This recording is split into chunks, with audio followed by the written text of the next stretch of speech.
introduce our speakers for this evening. And Linda, I always like to point out, has been a diligent, committed, extraordinary member of this club for I'll just say decades. Oh, yeah. Because I wasn't here for all those decades, but you were. But I've only been here for 6 or 7 years. But in all the time I've been here, she's always done a terrific job of meeting, greeting, finding, and inviting remarkable lecturers from all ends of the astronomical spectrum, and tonight's no exception to that. And she comes up month after month and brings to all of you amazing speakers to inform us and guide us on a journey through the cosmos. So, Linda, take over. Thank you. The first thing I want to do is just briefly remind you of the next 2 upcoming talks. We always meet on third Tuesday, so you can remember that and not worry about the dates. But on October 20th, Dr. Norman Sleep from Stanford University is going to talk about our moon from formation to asteroid target, message for life on Earth. He's going to discuss the Earth-Moon system, the creation of it, and the beginnings of life on Earth that may possibly have come from space rocks. So that is in October. In November, Dr. Aaron Lee, UC Berkeley, Ending of the Dark Ages, the Universe's First Stars. He's going to discuss what the universe was like when the first stars began to form and their role in the development of the universe. And he too is going to talk about the eventual evolution, but in his case, of intelligent life. So we have those 2 talks that I hope you'll be able to come to. Tonight's talk by Dr. Elisa Quintana.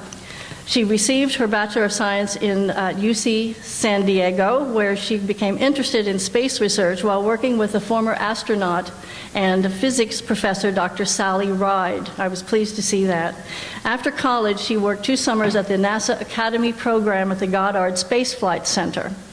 She moved to University of Michigan in '97, where she earned her MS in physics and an MS in aerospace science with a specialty in astrodynamics. In '99, she received a NASA Graduate Student Research Fellowship and moved to NASA Ames to perform research for her thesis. Dr. Quintana received her PhD in physics in '04 from the University of Michigan, and she continued her research at NASA. In '06, she joined the SETI Institute and worked on the Kepler Space Telescope mission, and in 2010, she received the NASA Software of the Year Award. She is a member of the Kepler Data Analysis Working Group and has contributed to numerous extrasolar planet discoveries. Tonight, she's also joined by her colleague, Dr. Thomas Barkley, who gave an address last night at the Cal Academy of Sciences. He's going to speak tonight about the new Kepler-2 mission, which is extending Kepler's legacy. He also discovered the smallest exoplanet discovered so far, given the name Kepler-37. He'll be speaking with us also tonight. This year marks the 20th anniversary of the first exoplanet discovered to orbit around another star like our sun. The field of exoplanets has progressed dramatically, in large part due to the success of the NASA Kepler Space Telescope mission. It's discovered and confirmed over 1,000 planets in our galaxy to date, and thousands more are waiting confirmation. Kepler's primary goal is to determine the frequency of Earth-sized planets in the habitable zone. You might think of it as the Goldilocks zone of other stars, and these are regions within which a planet could sustain liquid water. The discovery of Kepler 186f was announced in April last year. It's the first Earth-sized planet found to orbit in the Goldilocks zone of a star other than our sun. And our speaker will also discuss the most recent discovery you may have heard about in the news called the super-Earth, Kepler 452. She'll compare them and with a view to ask many critical questions, and one of them will be, what is Earth like? Join us in welcoming Dr. Elisa Quintana and then Thomas Barkley.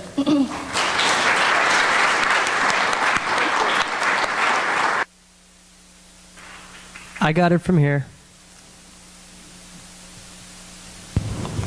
Yeah, we heard that. Sorry. Is everything okay now? Good? Okay. My apologies for that great start. Let me start these slides for the online viewing. Okay, so thank you so much for coming. I'm really excited. Thank you for the invitation. And I'll be talking about a search for other Earth-like worlds. And just a brief overview of what I'll be talking about tonight. A little bit about the Kepler mission that I work on and the diversity of the planets that we've been finding. And then I'll talk a little bit about our path towards finding other Earth-like planets. I'll also discuss a little bit about dwarfs and why they're so important. They're really interesting in our search for other Earths. And then a little bit about what's next for our future.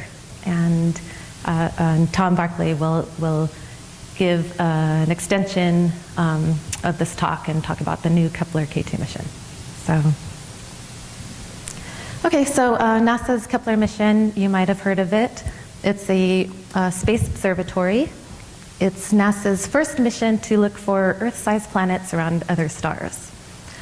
And so the primary mission has been focused on not only looking for other Earths, but finding the frequency of other Earths. We want to know how common are other Earth-like planets, how common may life be? And so the way that Kepler detects planets is with this transit method. So we observe single stars, we observe the brightness over time, and as a planet crosses in front of the star, we observe the dip in the brightness. And so we observed hundreds of thousands of stars using this method in the hopes that we will find planets crossing in front of their stars. And so what I just wanted to note that we only measured the proportion of light that's blocked from the star. So in order to know the precise measurements of the planet, we need to know the precise measurements of the star. There we go. Okay, so on the left, you'll see a Jupiter-sized planet crossing in front of a sun-like star. This causes about a 1% decrease in light. On the right, you'll see an Earth-sized planet crossing in front of the same star. And so you can see how difficult it is to observe these. So we have to measure these in parts per million. So here's a little movie about showing some of the Kepler spacecraft being put together. It's actually a 1 meter telescope, 1 meter mirror here. And here you can see the array of CCDs. So we have 42 CCDs. And here's the spacecraft and the solar panels. And the satellite getting delivered for launch. And so it was launched in March of 2009 out at Kennedy Space Center. And so what it does is it follows the Earth in a what we call an Earth trailing orbit. So it actually points in the same patch of the sky continuously for 4 years. And you'll see it rotates 4 times a year just to keep the solar panels towards the sun. So for the primary mission, from 2009 to 2013, it monitored the same patch of sky. So here you can see the camera array that I showed you on the satellite. Here's a projection on the Milky Way. And on the lower left, you'll see this zoomed-in region of pixels. And so this is what Kepler actually sees. We see these little fuzzy blobs. And, we don't, you see Hubble images are beautiful. This is a $600 million mission, and we don't see very pretty pictures. We see these, little speckles of pixels. But this is what we see, what Kepler stared at for, 4 years straight. And so here's just a sample of some of the data, what the data looks like. So you could see the little wiggles in between these large dips. That's due to the stellar variability. You can see clearly the dips in brightness due to each time the planet crosses in front of its star. And the size of the dip gives the information about the size of the planet. And the duration between the transits gives the information about its orbital period. And so what we do is we take measurements like this for hundreds of thousands of stars, And then what you do is you collapse it. You fold it on top of, sort of like paper dolls, you fold it on top of the transit. And you get a folded light curve such as this. So basically, Kepler gives us lots of pixels, and our team at NASA Ames Research Center turns these pixels into planets. And it's a long process, tons of software, tons of engineers working on it. It's not this simple, but this is the light curve from our first rocky planet, which is Kepler 10b. And so this shows the folded light curve in about a 6-hour window. So I'd like to talk about the progression of this field. It's pretty remarkable. So this plot shows the orbital period of a planet on the horizontal axis, and it shows the size of a planet on the vertical axis. Earth would be right around here at 365 days. Jupiter is at about 4,000 days. And what a lot of people don't know is that the first exoplanet was actually detected in 1989. What we didn't know is that it wasn't, at the time, it wasn't recognized as such. Later on, it was reconfirmed. But it wasn't until 1995, it was 20 years ago, October 6, 20 years ago, the first exoplanet was discovered around a sun-like star, and it's 51 Peg. And so these were all the exoplanets that we knew of prior to the launch of Kepler. So you'll see most of these planets were large, Jupiter size, and you see this little batch of planets from transit photometry. So these were all the hot Jupiter population, and this really threw a wrench in all of our understanding. You know, we spent decades developing models on planet formation, and then you see these wacky things, and you know, everything, you have to start from scratch, basically. But I also wanted to highlight this region near Earth. There's a big gap. We didn't know anything at all whether Earth-like planets could exist. So during the Kepler primary mission, the 4 years, this yellow population shows all of the planets and the planet candidates that Kepler detected. So a candidate is something that we think is a planet, but needs follow-up observations to actually confirm it, and it takes a long time. So by 2013, we had this large population, and so what Kepler really taught us is that not only are Earth-sized planets very common and abundant, but the majority of planets are in between the size of Earth and Neptune. You know, the most common, if you think about it, the most common type of planet is something that we have no idea. We don't have anything like that in our solar system. We have Earth, and then we have Neptune, which is 4 times larger. And so to have all this whole population of objects, we don't know, you know, what they're composed of, and so that was one thing we learned from the primary mission. And so here are the candidates as of July of this year. We now have over 4,600 planet candidates. And you can see now that we have planets pretty much everywhere, and they're starting to seep into this Earth regime. So Earth-sized planets on longer period orbits. And so this is really exciting. And basically, we have the same 4 years of Kepler data, and it's just, we're constantly reprocessing the data. And the longer every time we reprocess it, you find planets at longer orbital periods. And so we still have a wealth of data that we're looking through.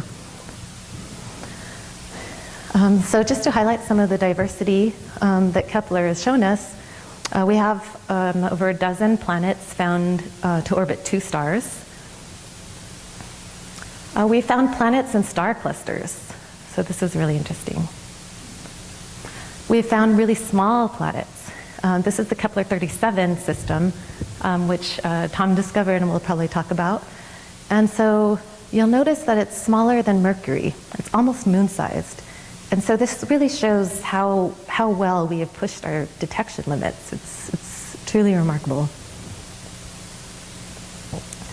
And for what a lot of people want to look for are planets like Earth. You know, people have been pondering this question, are we alone, for thousands of years? And to first order, what we can answer now with our technology with the Kepler satellite is, can we find other planets the size of Earth, and can we find them in an orbit where it could maintain liquid water? So we want to find planets that are not too close to the star, not too far away from the star, and it's in this so-called Goldilocks zone.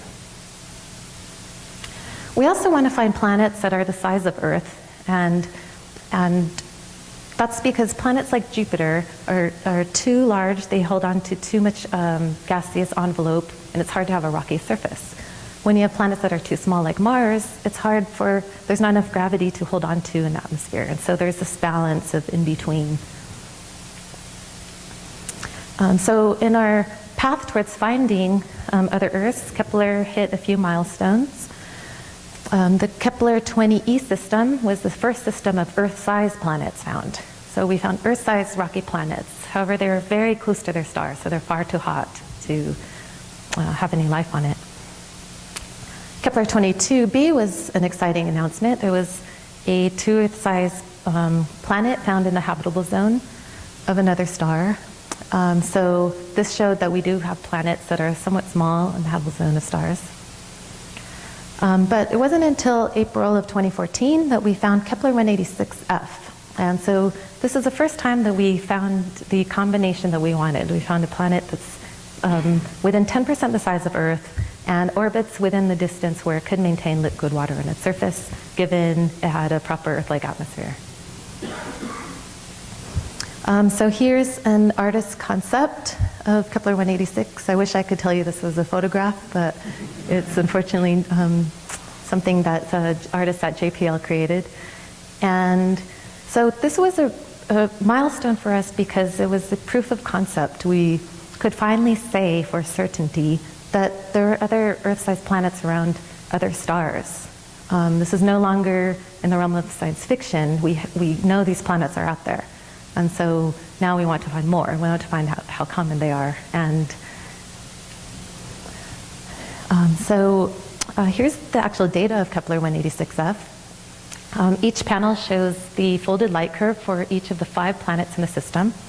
So there are 4 planets that are smaller than about 1.5 Earth radii, and they orbit really close to the star. So they orbit within 22 days. Kepler 186f orbits at about 130 days. I have a movie. So here's a top-down view of the Kepler 186 system. You can see the orbits of the planets. This green region symbolizes the habitable zone, and so that's, by definition, it's the region around a star within which a planet could have liquid water on its surface, provided it had the right conditions, such as an atmosphere comparable to Earth's. And the star is about 500 light years away. And yes. Okay, so just to talk about what we know, or what we don't know actually. So Kepler only measures a planet's size. It doesn't measure its mass. Other surveys like radial velocity methods can measure its mass but not its size. And so we only have very few planets where we actually know both. And you need both in order to determine its density and therefore infer its composition. What we do know is that planets that are about the size of Earth are most likely rocky. If you take the dozens of exoplanets that have been found that are smaller than 1.5 Earth radii, that do have measured masses and radii, they suggest that planets close to 1 Earth radius are most likely some mixture of iron, rock, and water and ice. And also, if you look in our solar system at all the objects of Earth and smaller, all of the smaller moons and Mars, they also all have some composition. They have some solid surface. And so, so we don't know. We assume that it's probably rocky, but it could be any combination of these. I mean, in theory, it could be a pure ice ball, and it would be very low mass. It also could be a pure iron ball, and it's probably not. It's probably somewhere in between.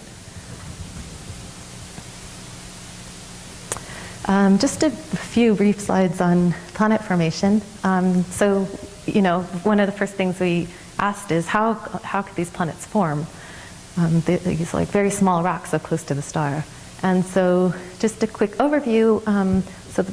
Our current models on planet formation are that planets form from within a disk of gas and dust, which falls around a newly formed star, and they accrete. The material goes from dust to larger bodies, and ultimately to planets. I could give a whole talk on this slide, so I'll just. And here's an image of HL Tau. So this is a beautiful image that came out last year or this year, which shows a disk around a star, and it kind of shows that these observations kind of show that we're sort of on the right track with our models. So here's a simulation we did where we placed a disk around Kepler 186f. This here shows the distance, the semi-major axis, so the star would be here. And the eccentricity is just how dynamically excited the bodies are. So we start out with a disk. We we follow the evolution of these bodies using an n-body model as they accrete, and ultimately we form about 6 planets. So we played around with all the different disks. What do you need to actually form these types of planets? So here's a suite of simulations that we did to try to reproduce the Kepler 186 system. So Kepler 186 system is at the top in blue. And then you can see all of these other simulations produced roughly 6 to 8 planets. And so although we didn't find a perfect match, we found systems that were somewhat comparable. But if you can see, in between planets E and F, we always form 1 or 2 other planets. And so there could very well be a 6th planet in the system. And if there were a 6th planet, it would have to be inclined by at least a few degrees, otherwise we would see it in transit. And we also determined that it has to be at least 1 Earth mass or smaller, otherwise we would detect the perturbations. So there could be, very well be another planet, but we don't know. We probably never know. Okay, so one question to ask is, why look for Earth-sized planets? You know, what makes Earth-size so special compared to these other super-Earths that we're finding that are 40% larger, 60% larger? So in our view, we want to find planets that look like home, planets that could harbor life as we know it. And the only planet we know of is Earth. We know that Earth has the right size and right temperature to form layers like core and mantle, to have plate tectonics, all of these special ingredients that make a habitable planet. And so to first order, we can say that, well, Kepler 186 is a planet. It's close in size to Earth. You know, it's in the habitable zone of another star. So perhaps, you know, it's the closest thing that we know of. And so it's just through our familiarity is what we're searching for. And I think Chris McKay gave a talk last month about how you can find other forms of life in the solar system on moons. And so it's a different view of searching for life. Okay, so I'd like to talk about the star that Kepler 186 orbits.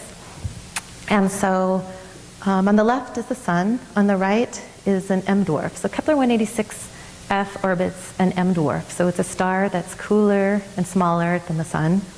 And M dwarfs typically range in size from 10 to 50% the size of the sun. Kepler 186f happens to be on the larger side, so it's about half the size and half the mass of the sun. And because it's smaller, it has the lower luminosity, so the habitable zone region is located much closer to the star. So you can see for our solar system, you would have a habitable zone region like this.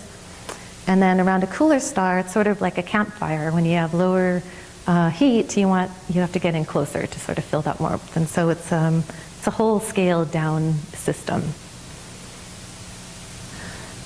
Here's a nicer view. The top is the Kepler 186 system, and compared to the solar system. And the orbit of Kepler 186 F actually fits just inside the orbit of Mercury in our solar system.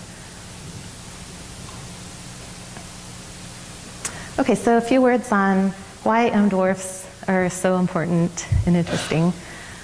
For one, detecting planets around M dwarfs is much easier. So here on the left, you'll see I placed an Earth-sized planet, I think it's Earth, in the habitable zone around a sun-like star. And then we placed that same planet in the habitable zone of a star like Kepler 186f. And so their dips in brightness would look like these lower panels. And because the star Kepler 186 is smaller, blocks a larger proportion of light, so we see a deeper transit. Also because these planets are at shorter orbital periods, we get more transits. And so in a given 4-year period, for example, we would see 4 transits of this planet around the sun. We'd see 3 times as many around Kepler 186f. And so when you have more transits, you really beat down the noise and you get stronger signals. And so for the more transits and a larger proportion of light that it blocks makes planets around M dwarfs much, much easier to find. Here's another example that illustrates this. Here I've placed a planet, a Jupiter-sized planet, different-sized planets around a sun-like star on this slide. So here, this shows the effects that Jupiter would have crossing the sun. Neptune, a transit of Neptune would look something like this, still detectable by eye. 2-Earth radius planet, you could still see the dip, but when you go down 2 and 1 Earth radius, you can still barely see something, but it's very difficult to pull out these signals. If you place these same planets in the habitable zone of an M dwarf, you get these signals. And so clearly these are very much stronger signals, and you can definitely pick out by eye the transit of an Earth radius planet. And so this is why we are finding planets like Kepler 186 first out of the Kepler data. The other reason M dwarfs are important is because they're so abundant. So more than 70% of stars in our galaxy are M dwarfs. And so, I think this is so important. If you think about answering the question, how common are habitable planets, or how common may life be in the universe, you want to know if planets can be habitable around M dwarfs. It's 70% of the hundreds of billions of stars in our galaxy. They're also our nearest neighbors.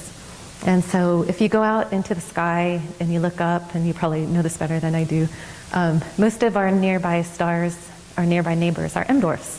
They're too dim to see by eye. But if we want to take the next step and search for planets around M dwarfs and try to probe their atmospheres, for example, we need to have planets that are much closer to Earth than Kepler 186, which is 500 light years away. And so this is really why M dwarfs are hot in this field. I should note that just because the planet is in the habitable zone doesn't mean it's habitable. M dwarfs in general present a whole set of new challenges to habitability that we don't have for planets around sun-like stars. Some examples, because these planets orbit so close to their star, they can feel the gravity. So the gravity can start to create tides and cause this tidal deformation, which causes thermal fluctuations, and so that can affect habitability. Tidal locking, if it's close enough, again, it can get tidally locked. So one side always faces the one side always faces the star as it rotates. And M dwarfs are also very active. When they're young, they induce huge stellar flares, and these can definitely be a problem for a planet that's trying to form some life.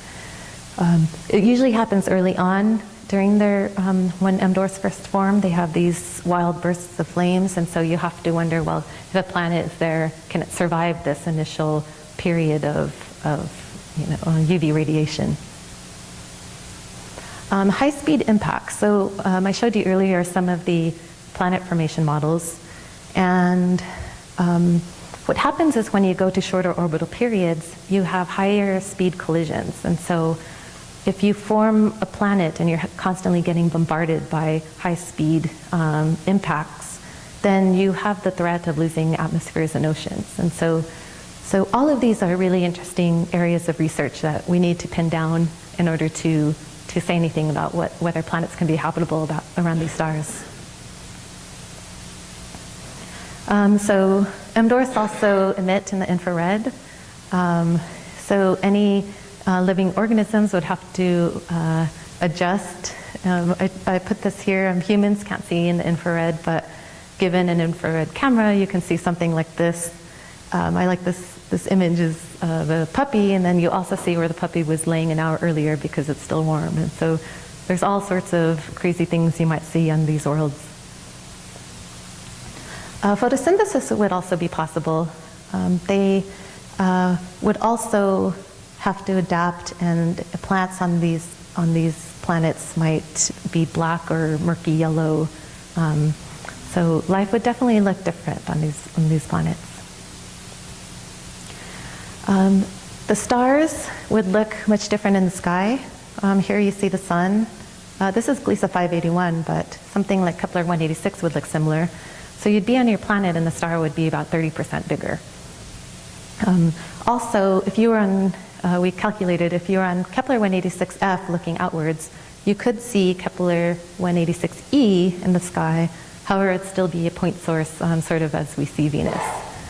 And the light on Kepler 186f would actually it wouldn't be as dark or bright as one would imagine. We calculated that if you were to stand on the planet at high noon, it would probably be as light as here on Earth about an hour before sunset. So kind of dusky would be about the brightest that you would see. Okay, to just take a step back, I mentioned in October 6th, 20 years ago, astronomers really started a revolution. And it's amazing to me that, for thousands of years, people have been trying to answer these questions, and it's been constant speculation and science fiction. And so I feel very fortunate that I happen to live in this, I've been doing research in this decade where Kepler is actually getting data, and we're actually finding answers to these questions. I feel really grateful. So here, I have to update the slide every time I give a talk because it changes all the time. But to date, we have 1,890 confirmed planets, and that's with all of the surveys. Kepler has over 4,600 candidates that await confirmation. And Kepler alone has confirmed over 1,000. I put plus 33. So it's confirmed 1,033 planets. And so it's really contributed an enormous amount to this field. So I should mention our more recent discovery. I talked about in our search for habitable worlds, our different milestones. We found Earth-sized planets, too hot. We found super Earth that were too large.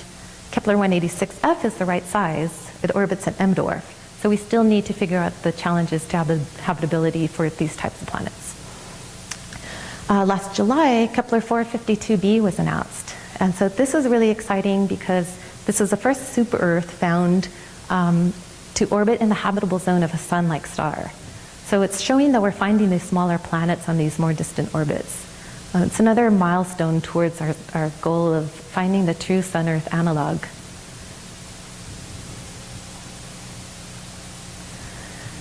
And here's a schematic that shows Kepler 186 at the top, Kepler 452 in the middle, and the solar system at the bottom.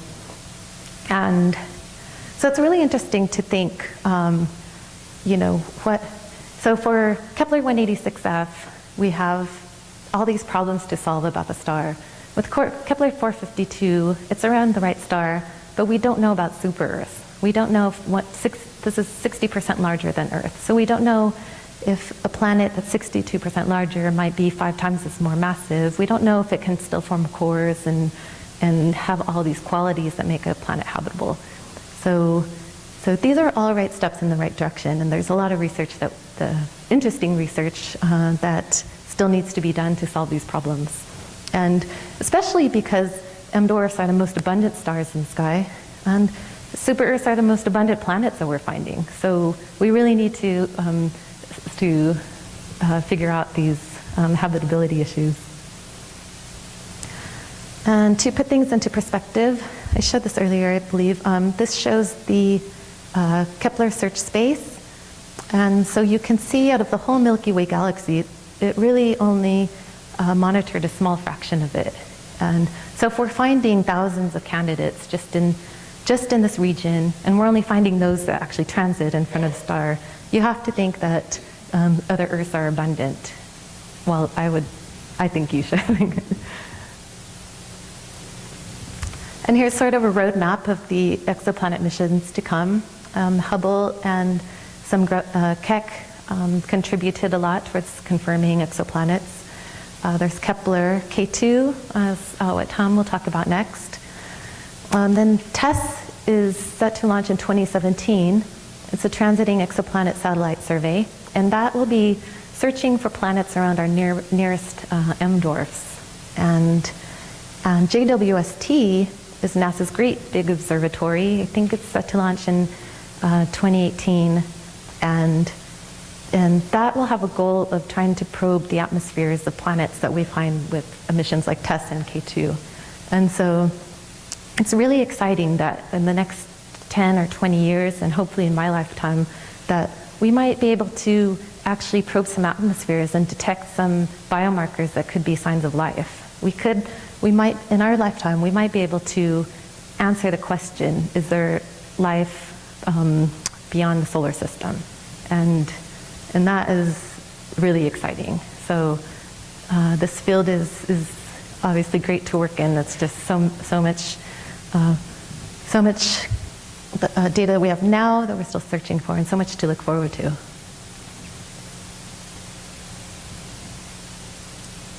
And so with that, I'll leave it for Tom to talk about Kepler's extended mission.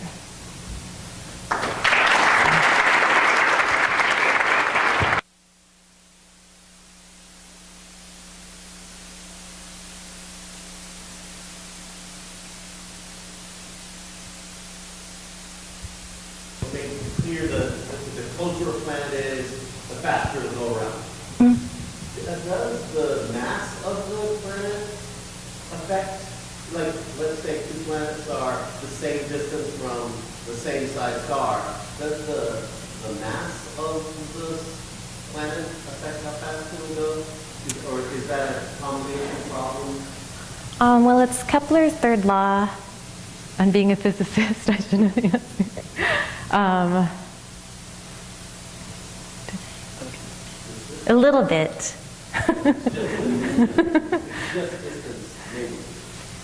Yes.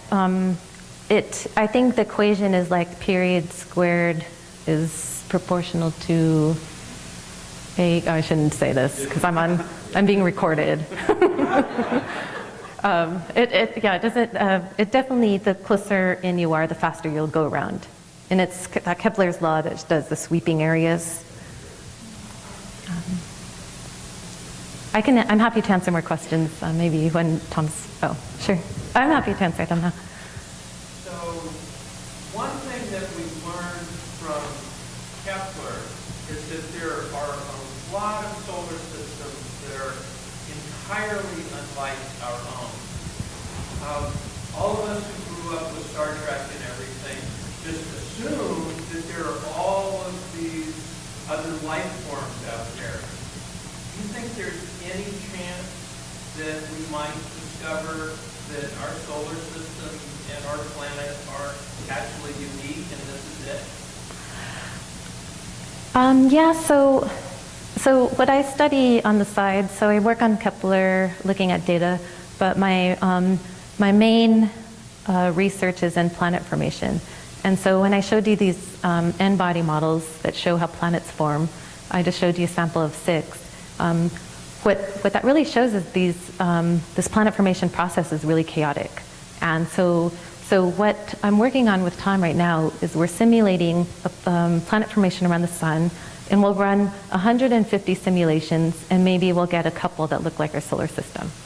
And so I think exoplanets has really changed the view of a lot of people, because for decades people have been tweaking their planet formation models trying to form the solar system. Like, you need 4 terrestrial planets here, and you need 4 gas giant planets here. And they've been fixing their model to try to form that. When it shouldn't be model dependent, you should start with the disk and run it lots and lots of times and see if the solar system is, just one draw from this distribution. And it's turning out to be. It's turning out to be that it's not easy to form, the small mass of Mars and the architecture in this way. So if you think of it statistically, the solar system, I think, is special. However, if you consider all of the stars in the galaxy, maybe, even if they happen 1 in 100, maybe there's still others like it. So I think it's a random process, but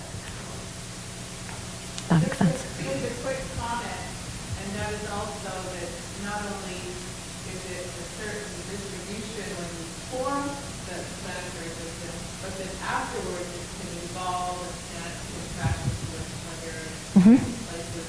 Absolutely. Theories now are, in order to explain our own solar system, have that going on, where before people never even could see that planets in the form where we see them now. That's right. Yes. Well, I just noticed something from that, plot that you showed of the period versus the radius, planet size. There's that really pretty sharp lower boundary there. So it seems like a planet of a given size can only be within a certain, can have only a certain period, right? And it can't be way out there. So I think it's sensitive to, do you mean the planets in Earth regime, like going? Yeah, so like, you showed like, planets in Earth size, and then, Jupiter and so on, and there's that sort of lower boundary, and there aren't, any planets of Earth size that are too far out, right? Yeah. Right. Yeah. What's the cause of that? And why is there that sort of sharp lower boundary? Well, with Kepler, when we have 4 years of data, in order to confirm a planet, we like to have at least 3 transits. So for these shorter period Earths, we'll get lots more transits, so we'll get a deeper signal. For these planets like Kepler 452, we'll only get 3 or 4 transits, and so it's really difficult to pull out of the data. Oh, I see. And that's not to say that these planets, it's not to say we can't fill out more of this box. It's just a matter of going through reprocessing our data. People are trying to constantly clean it up and pull out these really tiny signals. It's a detection limitation. It's not it's like some sort of physical limitation on I believe so. Yeah. Is that right? Yeah. Okay, thanks. Sure.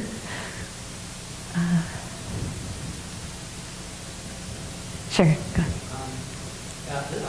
This question is sort of tangential and may part of the Kepler. Okay. But something that you did mention, which is you mentioned a relatively small number of planets detected that circle the binary system. And it's case that binary systems or multiple star systems are something like half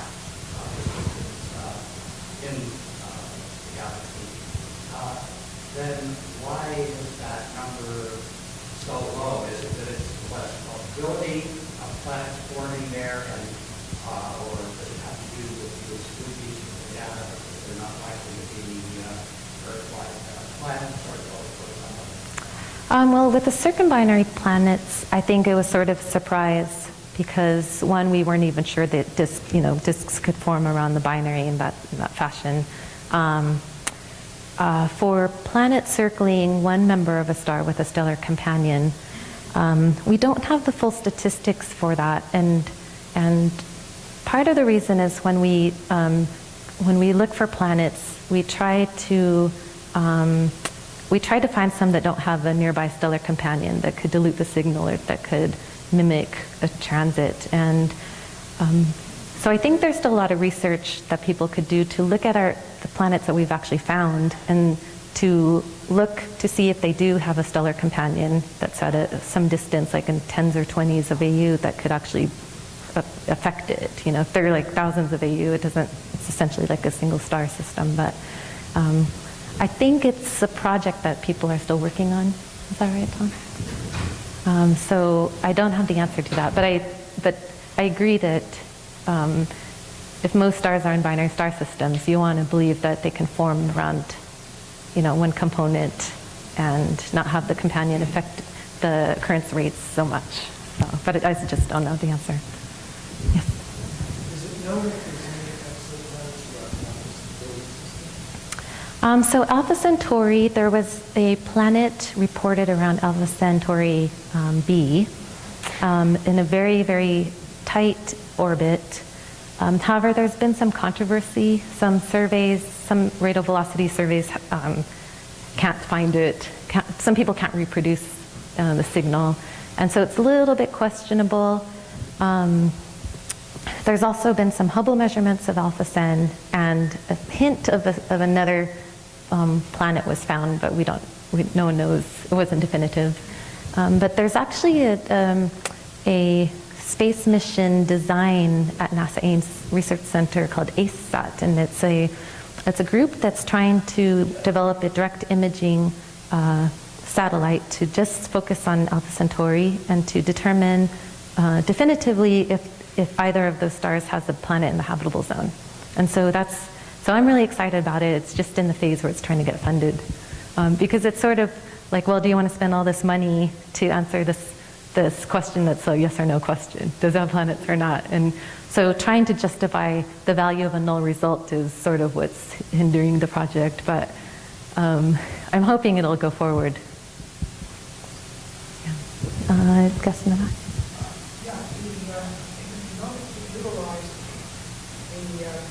Transit method,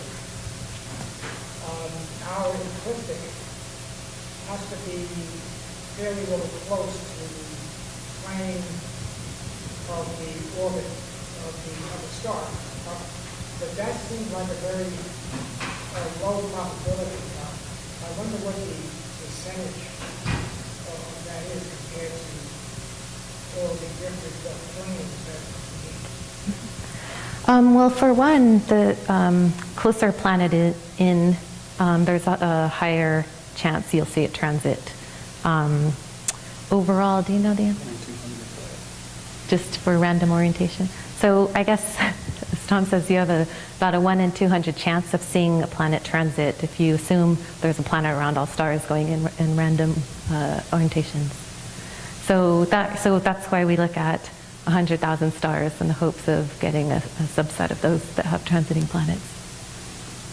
Do you have any sense for, are there a lot of systems out there that have a tilt between their plane and our plane? There have been a lot of planets that have been detected by indirectly.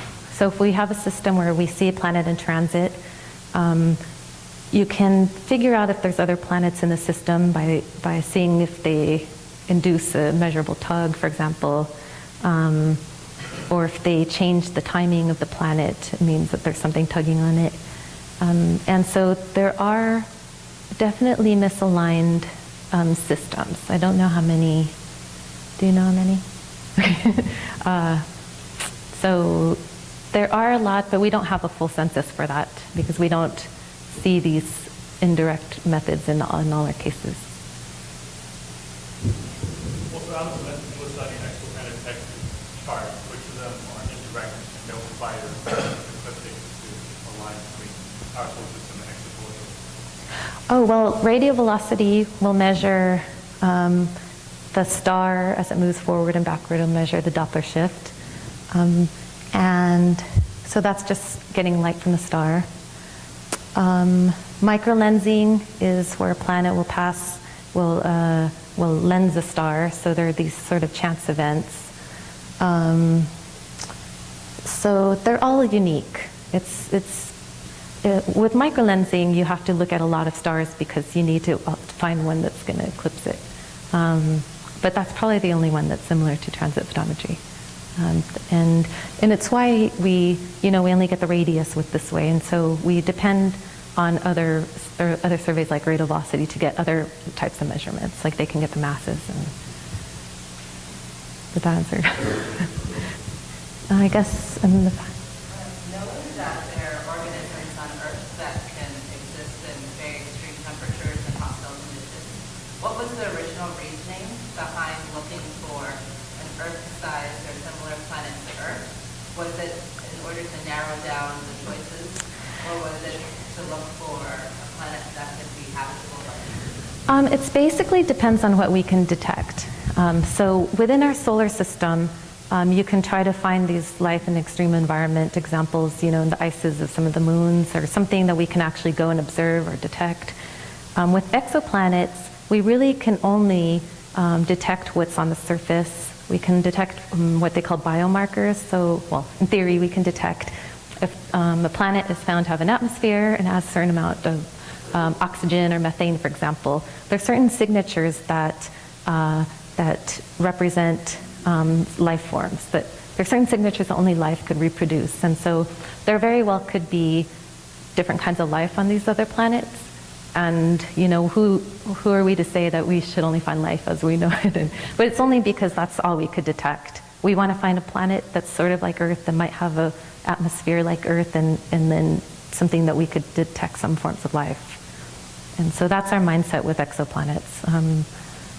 And so I believe, I worked for SETI for 5 years. I believe that could be life, as we don't know it. There could be life that thrives on just, methane, who knows. But as far as planets, it's what we can detect.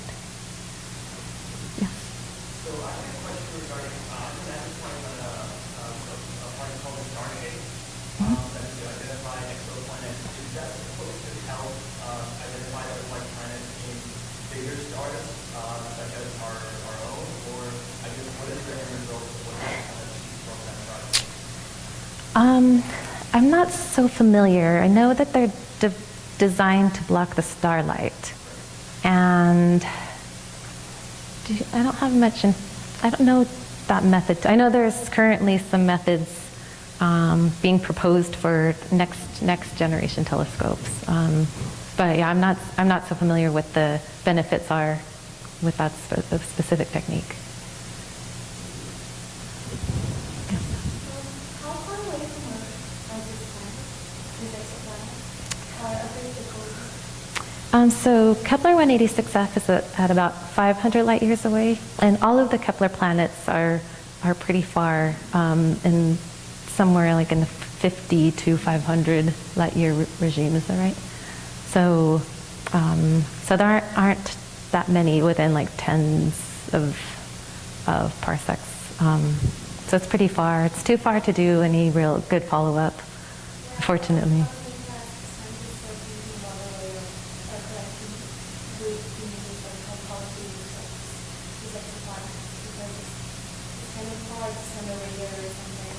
Yeah. Yeah, I think Alpha Centauri C is 4 light years away. And yeah, everything's pretty far. I don't know what our limits are at the time, but definitely not with Kepler. Kepler's more statistic mission and proof of concept mission. You want to know where planets are, how common they are, and then it's up to the next satellites to go the next step further. Okay.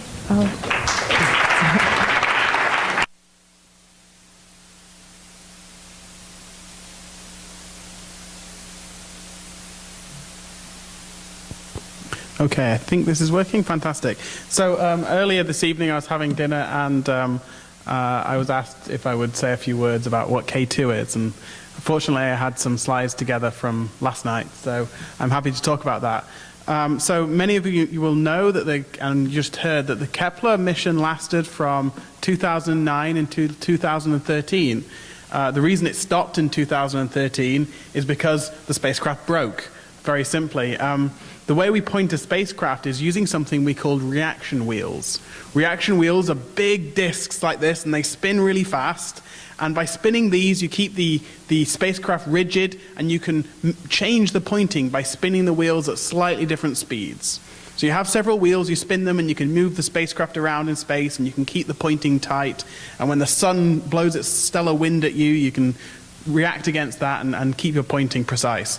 In 2013, we lost the second of 4 reaction wheels, leaving us with only 2 reaction wheels. And holding a position in 3 dimensions using only 2 axes is very difficult. And we thought perhaps the mission's over, perhaps there's nothing we can do.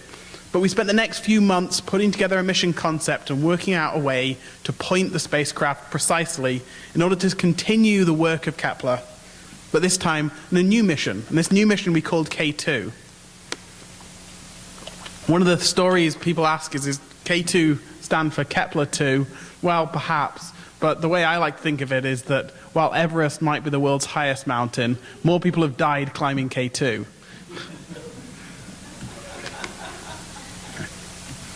Okay, let me... Oh, wait. There we go. Okay, this just has some words on, but I wanted to make sure I remember to say these. So K2 is the 2 reaction wheel controlled Kepler spacecraft. We continue using the Kepler spacecraft because it's been an invaluable asset to us, but making new discoveries with a new mission with new goals. We observed the same region of the sky, that was that 42 CCD camera area we use with Kepler, but we point it at different parts of the sky.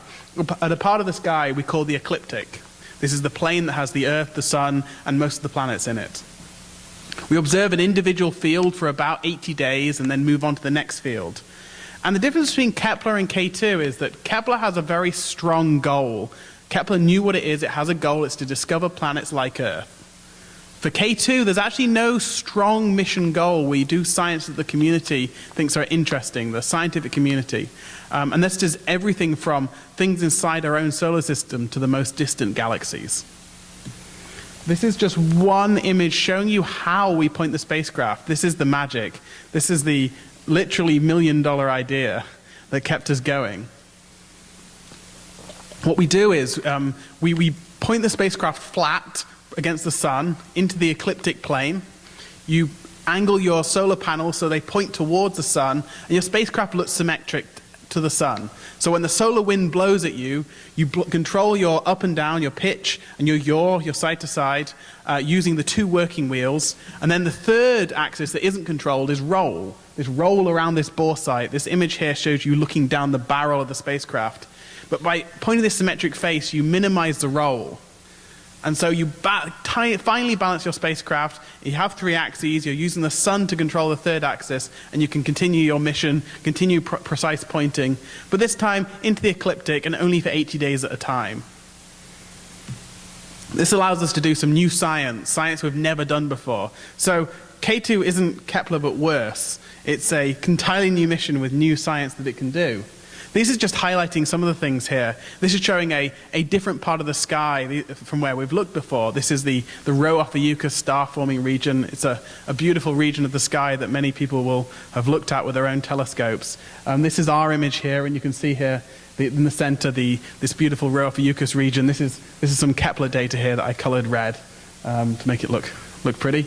Kepler only has 1 bandpass, so we only get light in 1 color, but you can make them look nice. We also look at star clusters. This is the M35 region here in the purple color, and above that is comet Siding Springs. That was a Mars grazing comet that was observed by many NASA assets in October of last year. We observed that for about 77 hours as it moved through the field of view. We measured things like the rotation rate. Now here's my favorite part of all of this. This is a movie here. This is some pretty raw data that isn't very calibrated very well. You see cosmic ray hits and all this kind of stuff. But coming up is something quite special. This is the planet Neptune. This is observed, the planet Neptune, continuously every 1 minute for about 80 days. And you see carefully something going round Neptune? That's the moon Triton. Triton is relatively face-on to us, so we can see it go round in a circle there. This is, people describe planetary dynamics and how the planets move and how moons move by simulations and by our animations. Well, this is real. That's what the planet's really doing. Yeah, this is the longest simultaneous observation of Neptune ever taken. Yeah, the retrograde motion is because while Neptune's essentially static on our sky, because Kepler's going round in its orbit, the projection against the stars makes Neptune appear to move. And yeah, hold on. Let me get the coolest part of the thing. Oh, sorry. It'll play again. It's fine. It's beautiful. Actually, I put this on YouTube and put the Ride of the Valkyries music against it as it flies through. Okay, so let me try and point my favorite part of this movie. So Neptune is bleeding because it's very bright. But if you look just here, do you see this? Yeah. That's the moon Nereid. It's an irregular satellite of Neptune. You see it just moving in and out.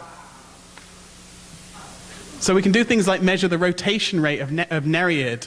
I have a colleague who spent, he's a professional astronomer, and he spent 400 nights of his life observing the moon Nereid.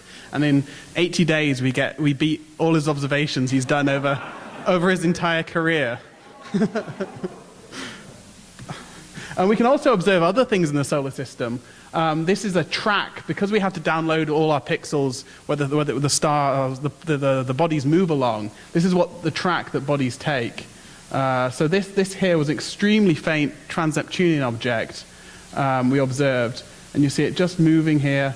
We measure the rotation rates of these. So these outer bodies in the solar system, we can see them rotate, and we can look for binaries and things like that.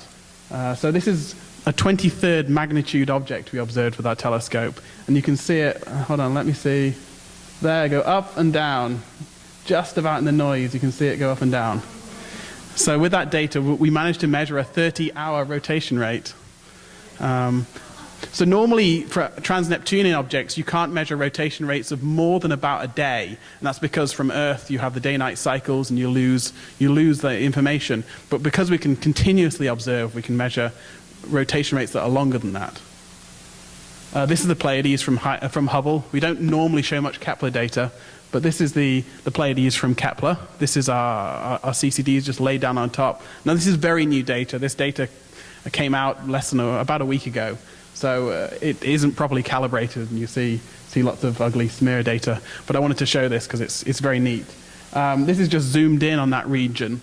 And the seven sisters you can see in here, the bright stars and the Pleiades, and we laid pixel masks over these so that we could observe these stars for the entire 80 days, the longest anyone's ever observed these stars continuously for.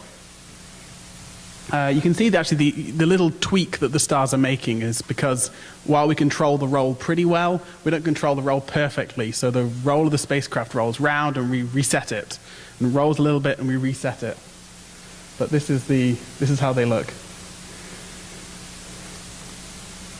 So we reset the pointing. So as we start to roll away from our nominal pointing, that starts to accelerate because you become less and less symmetric to the sun. We reset the pointing by firing a thrust of hydrazine. So we have several pounds of hydrazine on board. So while solar system stuff is amazing and stars are fantastic, we really shouldn't forget that we are the best exoplanet mission out there right now. We're an exoplanet powerhouse. However, we've really changed focus from learning how common planets are and searching for perhaps true Earth analogs, searching for things that remind us of home, to studying exoplanets in kind of a different manner. I think Elisa did a great job of highlighting some of the things we don't know. One of those being is what are super Earths made of? We really don't understand super Earths at all. They're things that are bigger than Earth, and they might have hydrogen, they might have some water on them, maybe they're big rocks. We really don't know. One of the main goals of K2 is to determine that.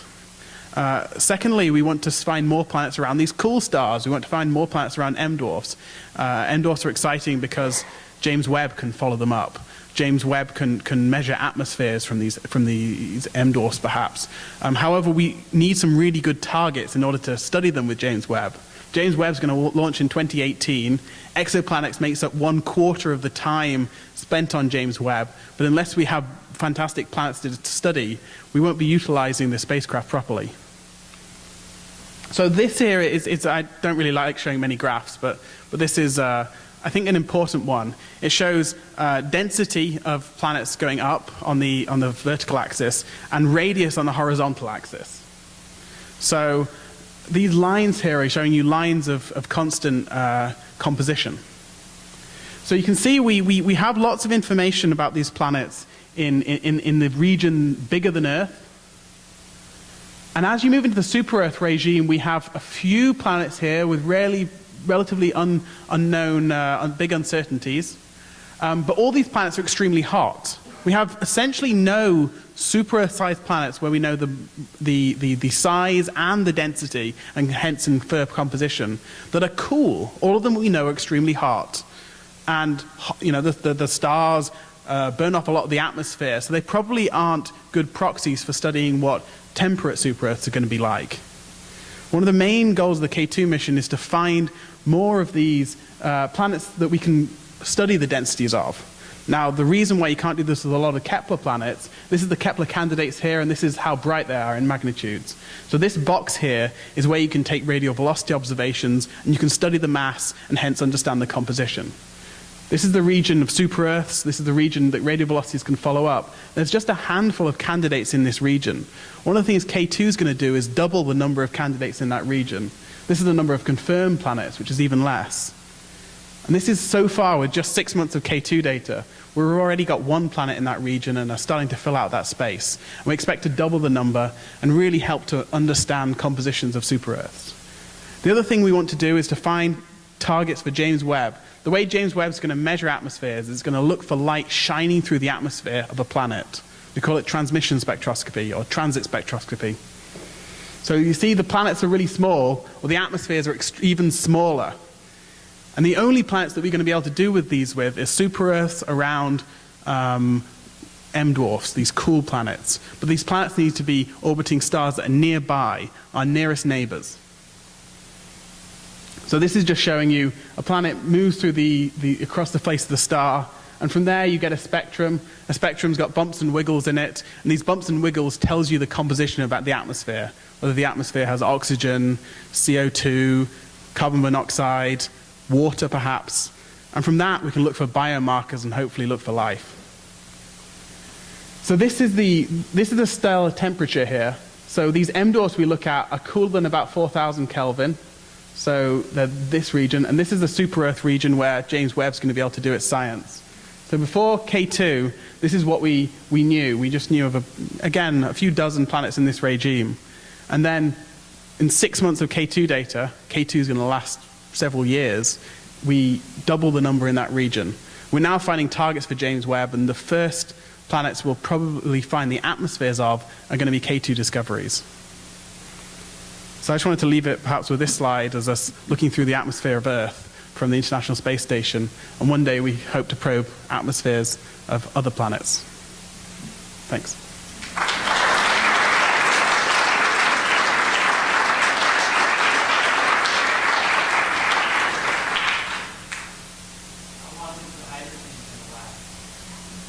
Good question. The question was, how long is our hydrazine going to last? And the answer is till late 2017, early 2018.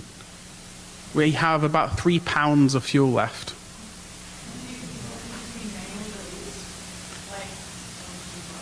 So the way we control the spacecraft isn't manual. In fact, it's pretty scary how we control the spacecraft. We have an 80-day long campaign, and we don't talk to the spacecraft in those 80 days. What we do is every 2 weeks we have what we call a contact, and a contact's when we have Deep Space Network time to talk to the spacecraft. And we say, hey, the spacecraft, are you there?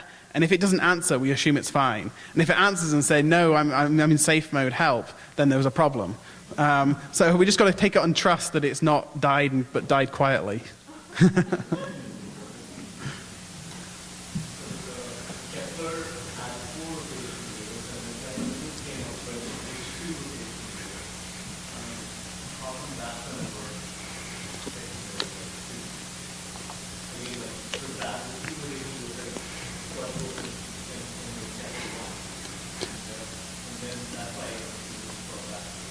So K2 is the same telescope, and yeah, it's working with only 2 reaction wheels.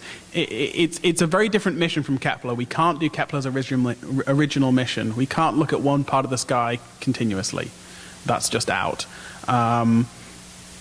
However, we developed a mission that we thought was scientifically compelling and enabled us to do the things we can do with just these 2 wheels. It only works because we look in this special part of the sky called the ecliptic. Anywhere else, and we can't do that.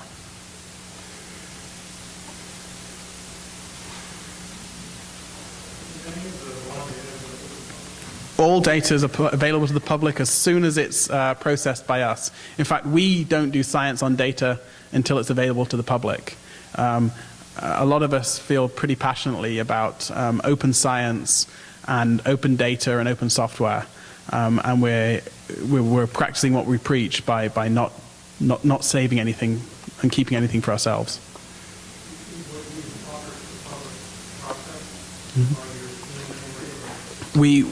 We offer both raw data and calibrated data, and many stages after calibrated data, from the images to these light curve files, which are one-dimensional time series, to all our candidate planets that we've detected, to all our confirmed planets, and all the diagnostics that we use.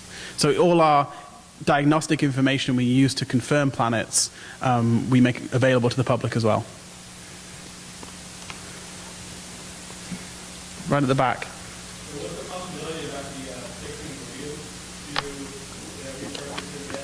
Yeah, unlike Hubble, Kepler doesn't orbit the Earth, and we don't have any space shuttles left.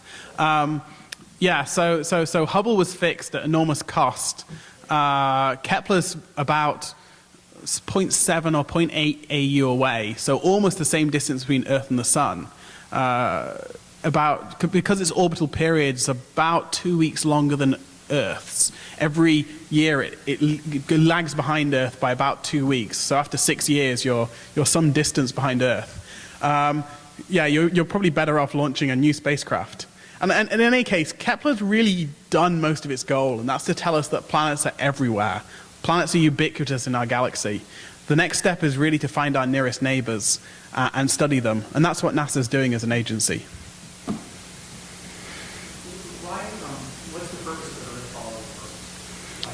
Yeah, so the reason you want to go in Earth trailing orbit is that you want to get far from Earth. If you're orbiting Earth, you're changing temperature all the time. And if you change temperature, you change focus, and if you change focus, you're adding noise. And we can only just about do what we want to do to detect these, so any noise and it throws us off. There are other orbits, but getting to them is more expensive. Things like we call Lagrangian points are expensive to get to, and with and you want to be as cheap as possible, and we could do our science with this cheaper orbit. Mm-hmm. What has been some of the breakthroughs in data now? What allow you to get better? Yeah, the reason why we've got no data for the last 2 years, but the Kepler missions found more planets, is one of the things is dealing with correlated noise a bit better. When you have lots of things happening in your data that don't fit standard or very basic statistical techniques, you need to develop much better statistical understanding of what's going on in your data, and understanding what can happen. And while these planets aren't very common, so if your rare events are 1 in 10,000, that means they happen a lot more often than you discover planets. So finding these rare events and ruling them out is how we're finding more planets. It's not about getting better at detecting the planet signals. It's getting better at understanding what isn't a planet. Mm-hmm, that's right.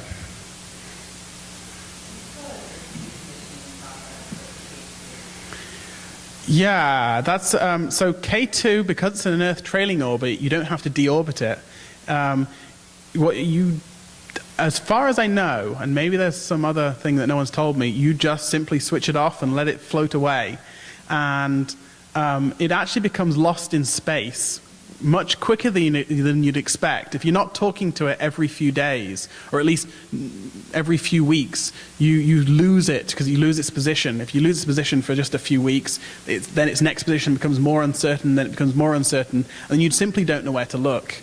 So I think within a few months, it'll be lost in space, and then it will go around the sun, and eventually in about 30 years, it will come on its nearest position to Earth again, but we won't know it's there.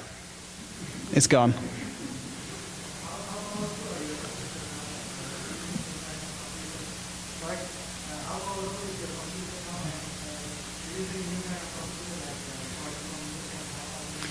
Yeah, we run our planet detection code on what we call the NASA Pleiades supercomputer.